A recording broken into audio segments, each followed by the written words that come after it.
¿Cómo transmitimos esto de la mejora continua a nuestras vidas personales? Yo creo que todo tiene que ver con la cultura, ¿no?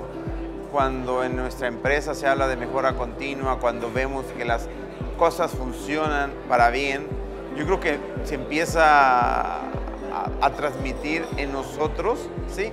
Y empezamos a llevar esos conceptos de mejora continua a nuestra vida familiar, a nuestros hogares, y automáticamente empezamos a buscar eso, ¿no? Y no solamente en nuestros hogares, sino también en las comunidades donde vivimos, en las acciones que tomamos todos los días. Y si creemos en la mejora continua, no es nada más en el lugar que trabajo, sino en las acciones que hago todos los días en el entorno que vivo.